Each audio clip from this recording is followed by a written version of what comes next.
ये political science यानी राजनीति शास्त्र का दूसरा सेट है। इससे पहले हम पहला सेट पढ़ लिए थे। इस प्रकार से हम दूसरा भी पढ़ेंगे और पढ़ते हुए ये जो क्वेश्चन है इसका आंसर भी याद करते हुए चलेंगे।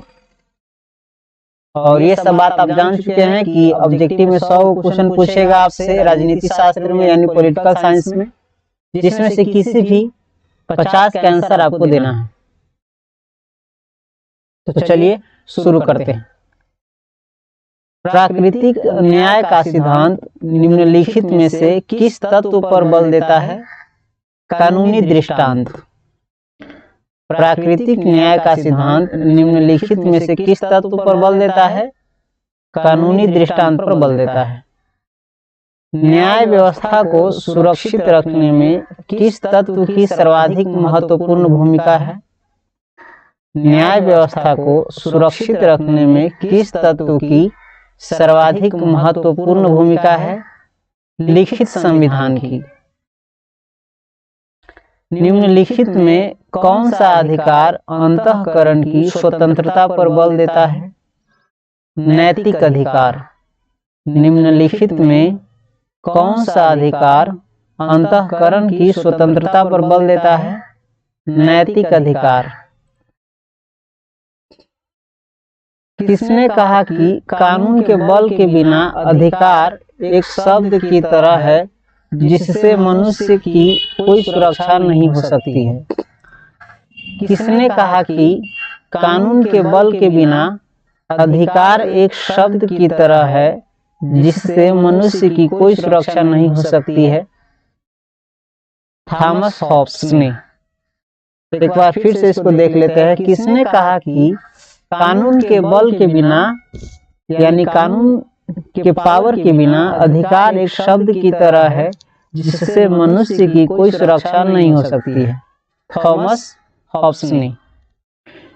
1948 में संयुक्त राष्ट्र संघ ने कौन सी घोषणा अपनाई? मानव अधिकारों की सार्वभौम घोषणा। 1948 में संयुक्त राष्ट्र संघ ने कौन सी घोषणा अपनाई? मानव अधिकारों की सार्वभौम घोषणा। अधिकारों की सामाजिक उपयोगिता का सिद्धांत किसने प्रतिपादित किया? जॉन लॉक ने। अधिकारों की सामाजिक उपयोगिता का सिद्धांत किसने प्रतिपादित किया? जॉन लॉक ने। अधिग्रहण युक्त व्यक्तिवाद की अवधारणा किसके चिंतन में निहित है? अधिग्रहण युक्त व्यक्तिवाद की अवधारणा किसके चिंतन में निहित है? लॉक व बर्क के चिंतन में। नागरिक गणतंत्रवाद का सूत्र किसने प्रतिपादित किया? नागरिक गणतंत्रवाद का सूत्र किसने प्रतिपादित किया? अरस्तू ने। नागरिक गणतंत्रवाद का सूत्र किसने प्रतिपादित किया? अरस्तू ने। नागरिक निष्क्रियवाद पदबंध प्रतिपादित किया किसने? ब्रियान एस टर्नर ने। नागरिक निष्क्रियवाद पदबंध किसने प्रतिपादित किया? ब्रियान एस टर्नर ने। किसने कहा कि धर्म लोगों के लिए अफीम है? मार्क्स ने। किसने कहा कि धर्म लोगों के लिए अफीम है? मार्क्स ने। इसका मतलब होता है अफीम एक नशीली पदार्थ है और धर्म भी एक नशा की तरह है जो इंसान से जल्दी उतरता नहीं है। तो किसने कहा कि धर्म लोगों के लिए अफीम है? मार्क्स ने।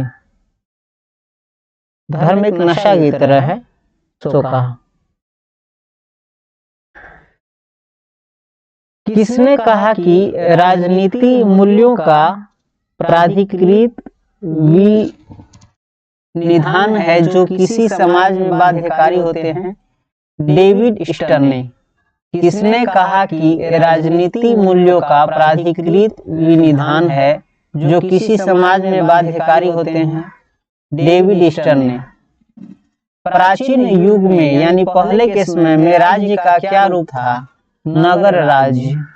प्राचीन युग में राज्य का क्या रूप था? नगर राज्य। किसने सत्ता का सिद्धांत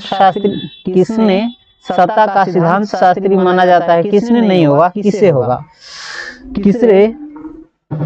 किसे सत्ता का सिद्धांत शास्त्री माना जाता है? हॉब्स को। सत्ता का सिद्धांत शास्त्री किसे माना जाता है? हॉब्स को। पॉलिटिक्स नामक पुस्तक का लेखक कौन है? प्लेटो। पॉलिटिक्स नामक पुस्तक का लेखक कौन है? प्लेटो। किसने कहा कि मुझे स्वतंत्रता दो या मुझे मार दो? H.J. लास्की। किसने कहा कि मुझे स्वतंत्रता दो या मुझे मार दो? H.J. लास्की। किसने कहा कि मनुष्य जन्म से स्वतंत्र है किंतु हर जगह बेड़ियों में जकड़ा हुआ है? रूसो ने। किसने कहा कि मनुष्य जन्म से स्वतंत्र है किंतु हर जगह बेड़ियों में जकड़ा हुआ है? रूसो। ये सही बात बोल रहे हैं, क्योंकि हम सभी देखते हैं कहने के लिए स्वतंत्र है, लेकिन अपने जीवन तक का निर्णय भी हम लोग नहीं ले पाते हैं। अपने मन से कुछ भी जो अपने लिए अच्छा हो वो भी नहीं कर पाते हैं। तो हम लोग नाम के लिए स्वतंत्र है, लेकिन कुछ हद तक है, लेकिन इतना नहीं है जितना होनी चाहिए। निम्नलिखित में से कौन मार्क्सवादी विचारधारा से संबंधित नहीं है? पूंजीवादी समाज। निम्नलिखित में से कौन मार्क्सवादी विचारधारा से संबंधित नहीं है? पूंजीवादी समाज। ए ग्रामर ऑफ पॉलिटिक्स नामक पुस्तक का लेखक कौन है? H.K. Laski. A grammar of politics के लेखक कौन है? H.K. लास्की।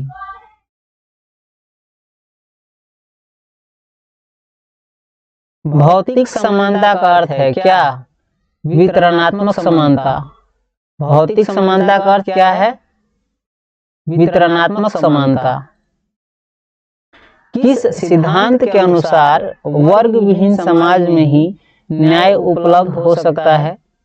मार्क्सवादी सिद्धांत के अनुसार। इस सिद्धांत के अनुसार वर्ग विहीन समाज में ही न्याय उपलब्ध हो सकता है? मार्क्सवादी सिद्धांत के अनुसार। वर्ग विहीन यानी इंसान समूहों में नहीं बटा हो, जाति के आधार पर या धर्म के आधार पर या गरीबी अमीरी के आधार पर या किसी भी चीज के आधार पर यदि समूहों में नहीं बटा हो तभी समाज में सही से न्याय मिल सकता है। ये किसने कहा? मार्क्सवादी सिद्धांत के अनुसार है। राज्यसभा के सदस्यों का कार्यकाल क्या है? 6 वर्ष। राज्यसभा के जो सदस्य होते हैं उसके कार्य का समय कितना रहता है? 6 वर्ष। दोनों सदनों की संयुक्त बैठक की अध्यक्षता कौन करते हैं? राष्ट्रपति। दोनों सदनों की संयुक्त बैठक की अध्यक्षता कौन करते हैं? राष्ट्रपति। नई अखिल भारतीय सेवाएं स्थापित करने की दृष्टि से विशेष महत्व किसका है? नई अखिल भारतीय सेवाएं स्थापित करने की दृष्टि से विशेष महत्व किसका है? संसद के प्रस्ताव का। प्राक्कलन समिति के सदस्य कौन होते हैं? लोकसभा के सदस्यों में से चुने जाते हैं। प्राक्कलन समिति के सदस्य कौन होते हैं? लोकसभा के सदस्य होता है। बी ऑप्शन होगा इसका। विधान परिषद के सदस्यों का कार्यकाल कितने वर्ष के लिए होता है? 6 वर्ष के लिए। विधान परिषद के जो सदस्य होते हैं उनका कार्यकाल कितने समय का होता है? 6 वर्ष का। विधान परिषद का सदस्य निर्वाचित होने के लिए कितनी उम्र आवश्यक है? 30 वर्ष। विधान परिषद का सदस्य निर्वाचित होने के लिए कितनी उम्र आवश्यक है? 30 वर्ष। भारतीय संविधान में समवर्ती सूची की प्रेरणा कहाँ से ली गई है? भारतीय संविधान में समवर्ती सूची की प्रेरणा कहाँ से ली गई है? ऑस्ट्रेलिया से। निम्न में से कौन संघ सूची का एक विषय है? रक्षा। यानी इन चारों में से, पुलिस में से, रक्षा में से, न्याय में से और फौजदारी विधि या प्रक्रिया, इन चारों में से कौन संघ सूची का एक विषय है? तो रक्षा।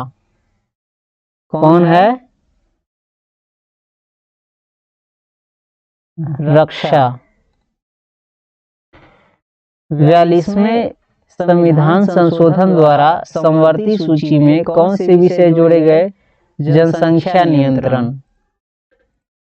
42वें संविधान संशोधन द्वारा समवर्ती सूची में कौन से विषय जोड़े गए? जनसंख्या नियंत्रण। भारतीय संघ में अवशिष्ट शक्तियां किसके पास है? केंद्र के पास।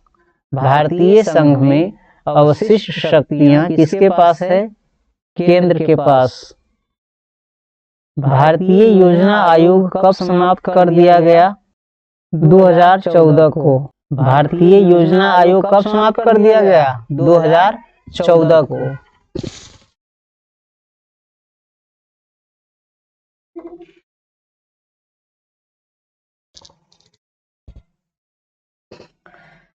मैकमोहन रेखा कहाँ है? असम में। मैकमोहन रेखा कहाँ है? असम में। देश में आंतरिक गड़बड़ी के कारण संकटकालीन स्थिति की घोषणा कब हुई? 1975 में। देश में आंतरिक गड़बड़ी के कारण संकटकालीन स्थिति की घोषणा कब हुई? 1975 में। संयुक्त राष्ट्र संघ के कितने अंग है? 6। संयुक्त राष्ट्र संघ के कितने अंग है? 6 गो। संयुक्त राष्ट्र संघ के तत्वाधान में निशस्त्रीकरण आयोग कब बना? 1952 में। संयुक्त राष्ट्र संघ के तत्वाधान में निशस्त्रीकरण आयोग कब बना? 1952 में। अखिल भारतीय किसान कांग्रेस की स्थापना किसने की? चौधरी चरण सिंह ने। अखिल भारतीय किसान कांग्रेस की स्थापना किसने की? चौधरी चरण सिंह ने। विश्व एड्स दिवस कब मनाया जाता है? 1 दिसंबर को। विश्व एड्स दिवस कब मनाया जाता है? 1 दिसंबर को। सर्वप्रथम किस राज्य में महिलाओं को पंचायतों में 50% आरक्षण दिया गया है? बिहार में। यानी सबसे पहले किस राज्य में महिलाओं को पंचायतों में 50% यानी आधा आरक्षण दिया गया है? बिहार में। ब्रेजनेव किस देश के राष्ट्रपति थे? सोवियत संघ के। ब्रेजनेव किस देश के राष्ट्रपति थे? सोवियत संघ के। प्रथम गुटनिरपेक्ष सम्मेलन के अध्यक्ष कौन थे? Marshal Tito. प्रथम गुटनिरपेक्ष सम्मेलन के अध्यक्ष कौन थे? Marshal Tito.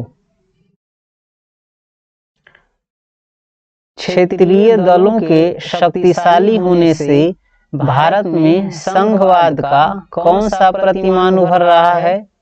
सौदेबाजी वाला संघवाद। क्षेत्रीय दलों के शक्तिशाली होने से भारत में संघवाद का कौन सा प्रतिमान उभर रहा है? सौदेबाजी वाला संघवाद। संविधान का कौन सा अनुच्छेद संसद को राज्य सूची के किसी विषय पर विधान बनाने की शक्ति देता है? अनुच्छेद 249। संविधान का कौन सा अनुच्छेद संसद को राज्य सूची के किसी विषय पर विधान बनाने की शक्ति देता है? अनुच्छेद 249।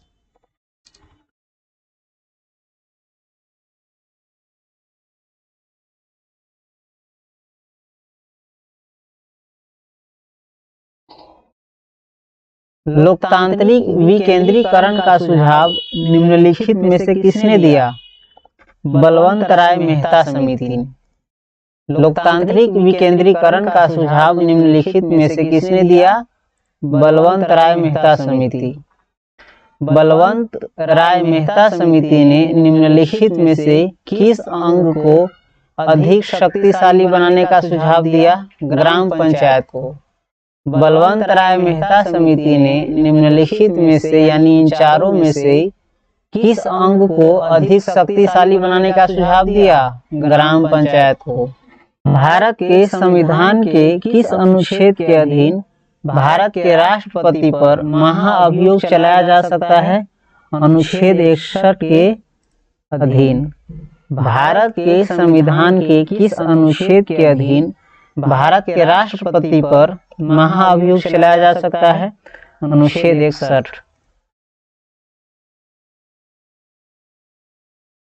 73वें संविधान संशोधन द्वारा भारतीय संविधान में कौन सी अनुसूची जोड़ी गई है? 11वीं अनुसूची। 73वें संविधान संशोधन द्वारा भारतीय संविधान में कौन सी अनुसूची जोड़ी गई है? 11वीं अनुसूची। यदि राज्यसभा किसी संविधान संशोधन विधेयक पर लोकसभा से असहमत हो तो क्या विकल्प है? संयुक्त बैठक द्वारा निर्णय होगा। यदि राज्य किसी संविधान संशोधन विधेयक पर लोकसभा से असहमत हो तो क्या विकल्प है? संयुक्त बैठक द्वारा निर्णय होगा। तब बी ऑप्शन होगा इसका। संयुक्त राज्य अमेरिका में कुल कितने राज्य है? 51। संयुक्त राज्य अमेरिका में कुल कितने राज्य है? 51। यानी अमेरिका में टोटल कितना राज्य है? 51 गो। जर्मनी का एकीकरण कब हुआ? 1990 को हुआ था। इसमें 1991 को दिया हुआ है। जर्मनी का एकीकरण कब हुआ? 1990 को। भारतीय संविधान के किस अनुच्छेद के तहत वित्तीय आपातकाल लगाया जाता है? अनुच्छेद 360 के तहत। भारतीय संविधान के किस अनुच्छेद के तहत वित्तीय आपातकाल लगाया जाता है? अनुच्छेद 360 के तहत। शीत युद्ध के दौरान जर्मनी का एकीकरण किस वर्ष में हुआ? इसमें फिर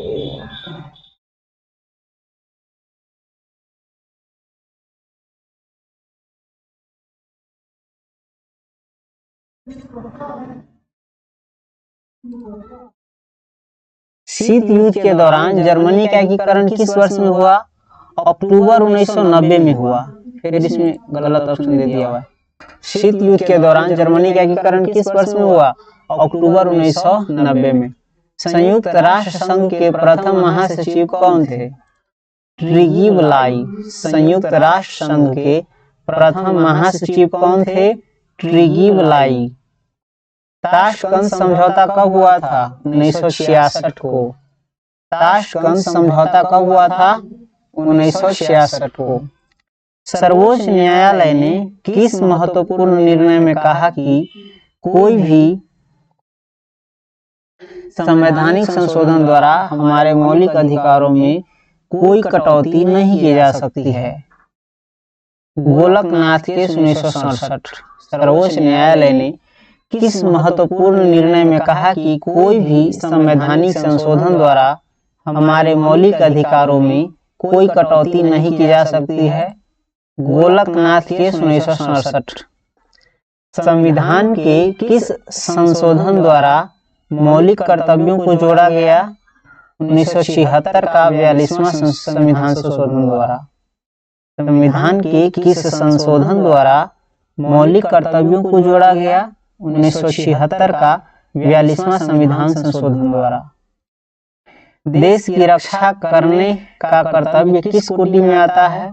मौलिक कर्तव्य की कोटि में। देश की रक्षा करने का कर्तव्य किस कोटि में आता है? मौलिक कर्तव्य में। चुनाव अंक कोटा निकालकर मतों की गणना किस प्रणाली के अंतर्गत की जाती है? आनुपातिक प्रतिनिधित्व प्रणाली के अंतर्गत। चुनाव अंक निकालकर मतों की गणना किस प्रणाली के अंतर्गत की जाती है? आनुपातिक प्रतिनिधित्व प्रणाली के अंतर्गत। कैबिनेट के मेहराब की आधारशिला किसे कहा गया है? प्रधानमंत्री को। कैबिनेट के मेहराब की आधारशिला किसे कहा गया है? प्रधानमंत्री को। राज्यों के शासन में किसे केंद्र का अभिकर्ता कहा जाता है? राज्यपाल को। राज्यों के शासन में किसे केंद्र का अभिकर्ता कहा जाता है? राज्यपाल को। राज्यसभा की सदस्यता के लिए कितनी न्यूनतम आयु निर्धारित है 30 वर्ष से कम न हो।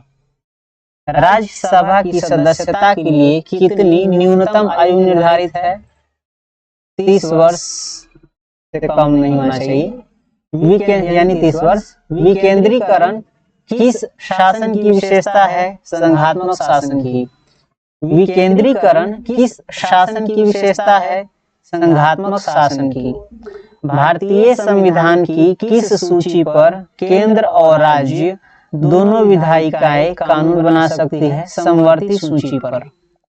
भारतीय संविधान की किस सूची पर केंद्र और राज्य दोनों विधायिकाएं कानून बना सकती है समवर्ती सूची पर। दक्षेस का पहला सम्मेलन किस देश में हुआ बांग्लादेश में। दक्षेस का पहला सम्मेलन किस देश में हुआ बांग्लादेश में। नगर निगम स्थापित होने के लिए कम से कम कितनी जनसंख्या आवश्यक है 5 लाख से अधिक। नगर निगम स्थापित होने के लिए कम से कम कितनी जनसंख्या आवश्यक है 5 लाख से अधिक। जैसे किसी शहर में यदि 5 लाख से अधिक आदमी रहते हैं तो वहां नगर निगम स्थापित हो सकती है और होगी। भारतीय नागरिकता संशोधन अधिनियम 1986 के अनुसार जो व्यक्ति पंजीकरण के माध्यम से भारतीय नागरिकता प्राप्त करना चाहते हैं उन्हें अब भारत में कम से कम कितने वर्ष तक निवास करना होगा 10 वर्ष तक।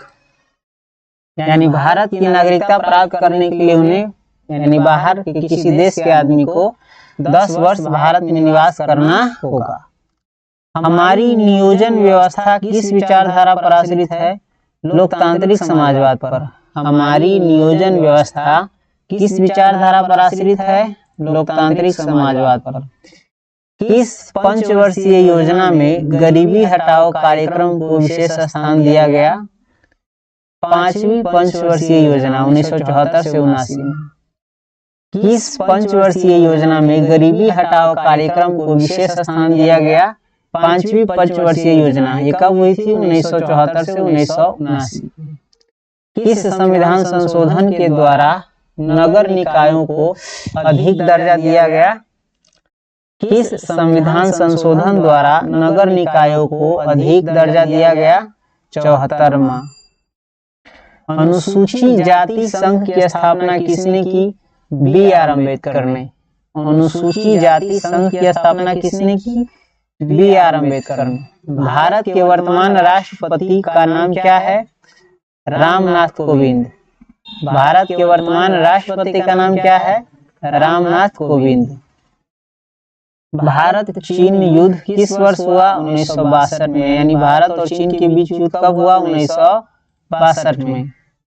भारतीय विदेश नीति का आधार क्या है विश्व शांति, शांति सह अस्तित्व, पंचशील, इनमें से सभी होगा। भारतीय विदेश नीति का आधार क्या है विश्व शांति, शांति सह अस्तित्व, पंचशील, ये तीनों यानी इनमें सभी होगा। परंपरागत सुरक्षा नीति के कौन कौन से तत्व है शक्ति संतुलन, गठबंधन की राजनीति, सामूहिक सुरक्षा, इनमें से सभी होगा। परंपरागत सुरक्षा नीति के कौन कौन से तत्व है ये तीनों यानी इनमें से सभी होगा। किसने कहा स्वतंत्रता हमारा जन्मसिद्ध अधिकार है तिलक ने। किसने कहा स्वतंत्रता हमारा जन्मसिद्ध अधिकार है तिलक ने। संविधान के किस अनुच्छेद द्वारा बंदी व्यक्तियों को संवैधानिक अधिकार दिए गए हैं अनुच्छेद 22 द्वारा। संविधान के किस अनुच्छेद द्वारा बंदी व्यक्तियों को संवैधानिक अधिकार दिए गए हैं अनुच्छेद 22 द्वारा। भारत में किस तरह की कार्यपालिका है बहुल कार्यपालिका। भारत में किस तरह की कार्यपालिका है बहुल कार्यपालिका। भारतीय संसद के उच्च अथवा द्वितीय सदन का क्या नाम है राज्यसभा। भारतीय संसद के उच्च अथवा द्वितीय सदन का नाम क्या है राज्यसभा। लोकसभा में बिहार के सांसदों की कितनी संख्या है 40। लोकसभा में बिहार के सांसदों की कितनी संख्या है 40। संविधान के किस अनुच्छेद के अनुसार राष्ट्रपति 2 आंग्ल भारतीयों को लोकसभा में मनोनीत कर सकता है? अनुच्छेद 331 के द्वारा। संविधान के किस अनुच्छेद के अनुसार राष्ट्रपति 2 आंग्ल भारतीयों को लोकसभा में मनोनीत कर सकता है? अनुच्छेद 331। साधारण विधेयक को राज्यसभा कितने दिनों तक रोक सकती है? 6 माह तक। साधारण विधेयक को राज्यसभा कितने दिनों तक रोक सकती है? 6 माह तक। किस विचारक ने युद्ध को क्रूर अनिवार्यता कहा? मैकियावली। किस विचारक ने युद्ध को क्रूर अनिवार्यता कहा? मैकियावली ने। किसने कहा कि शांति कायरों का सपना है? माओ। किसने कहा कि शांति कायरों का सपना है? माओ। अंतर्राष्ट्रीय शांति तथा सुरक्षा बनाए रखने हेतु 1920 में किस संगठन की स्थापना हुई? राष्ट्र संघ की। अंतर्राष्ट्रीय शांति तथा सुरक्षा बनाए रखने हेतु 1920 में किस संगठन की स्थापना हुई? राष्ट्र संघ की। अंतर्राष्ट्रीय अणु ऊर्जा अभिकरण की स्थापना कब हुई? 1957 में। अंतर्राष्ट्रीय अणु ऊर्जा अभिकरण की स्थापना कब हुई? 1957 में। भारत में प्रथम आम चुनाव कब हुआ था? 1952 में। भारत में प्रथम आम चुनाव कब हुआ था? 1952 में। भारत में नई आर्थिक नीति की शुरुआत कब हुई? 1991 में। भारत में नई आर्थिक नीति की शुरुआत कब हुई? 1991 में। संयुक्त राष्ट्र संघ की स्थापना कब हुई? 1945 में। संयुक्त राष्ट्र संघ की स्थापना कब हुई? 1945 में। अंतर्राष्ट्रीय न्यायालय का मुख्यालय कहाँ अवस्थित है? हेग में। अंतर्राष्ट्रीय न्यायालय का मुख्यालय कहाँ अवस्थित है? हेग में। गुटनिरपेक्ष देशों का प्रथम शिखर सम्मेलन कहाँ आयोजित किया गया? बेलग्रेड। गुटनिरपेक्ष देशों का प्रथम शिखर सम्मेलन कहाँ आयोजित किया गया? बेलग्रेड। किस वर्ष पश्चिमी राष्ट्रों ने नाटो की स्थापना की? 1949 में। किस वर्ष पश्चिमी राष्ट्रों ने नाटो की स्थापना की? 1949 में। विधान परिषद के अध्यक्ष को क्या कहा जाता है? सभापति। विधान परिषद के अध्यक्ष को क्या कहा जाता है? सभापति। राज्य विधानमंडल में विधान परिषद को जाना जाता है किस नाम से? उच्च सदन के नाम से। राज्य विधानमंडल में विधान परिषद को जाना जाता है किस नाम से? उच्च सदन के नाम से। बिहार विधान परिषद में सदस्यों की कितनी संख्या होती है? 75। बिहार विधान परिषद में सदस्यों की कितनी संख्या होती है? 75। विधानसभा की बैठक में गणपूर्ति के लिए कम से कम कितने सदस्यों की उपस्थिति आवश्यक है? 1/10 सदस्यों की या 10 सदस्यों की? विधानसभा की बैठक में गणपूर्ति के लिए कम से कम कितने सदस्यों की उपस्थिति आवश्यक है? 1/10 या 10 सदस्यों की? एक साल में विधानसभा के कितने अधिवेशन आवश्यक है? 2 अधिवेशन। एक साल में विधानसभा के कितने अधिवेशन आवश्यक है? 2 अधिवेशन। मौलिक अधिकार का अभिरक्षक कौन है? सर्वोच्च न्यायालय। मौलिक अधिकार का अभिरक्षक कौन है? सर्वोच्च न्यायालय यानी सुप्रीम कोर्ट। भारतीय न्यायपालिका किस प्रक्रिया के अंतर्गत कार्य करती है? कानून द्वारा स्थापित प्रक्रिया के अनुसार। भारतीय न्यायपालिका किस प्रक्रिया के अंतर्गत कार्य करती है? कानून द्वारा स्थापित प्रक्रिया के अनुसार। उच्च न्यायालय के न्यायाधीशों की सेवानिवृत्ति की आयु क्या है? 62 वर्ष। उच्च न्यायालय के न्यायाधीशों की यानी जज की सेवानिवृत्ति की आयु क्या है? 62 वर्ष। यानी 62 वर्ष में इसको रिटायरमेंट मिल जाता है। भारतीय न्यायपालिका का शीर्ष न्यायालय कौन है? सर्वोच्च न्यायालय यानी सुप्रीम कोर्ट। भारतीय न्यायपालिका यानी कोर्ट का शीर्ष न्यायालय कौन है? सर्वोच्च न्यायपालिका। भारतीय संविधान के किस अनुच्छेद में भारत को राज्यों का संघ घोषित किया गया है? प्रथम अनुच्छेद में। भारतीय संविधान के किस अनुच्छेद में भारत को राज्यों का संघ घोषित किया गया है? प्रथम अनुच्छेद में। इस प्रकार से आपका दूसरा सेट का भी ऑब्जेक्टिव देख लिए हम लोग। अब इसके बाद तीसरे सेट को देखेंगे।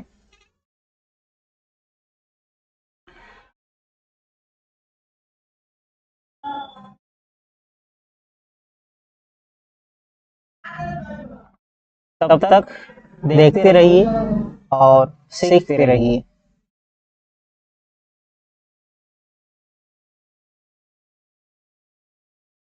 मिलते हैं फिर तीसरे सेट में।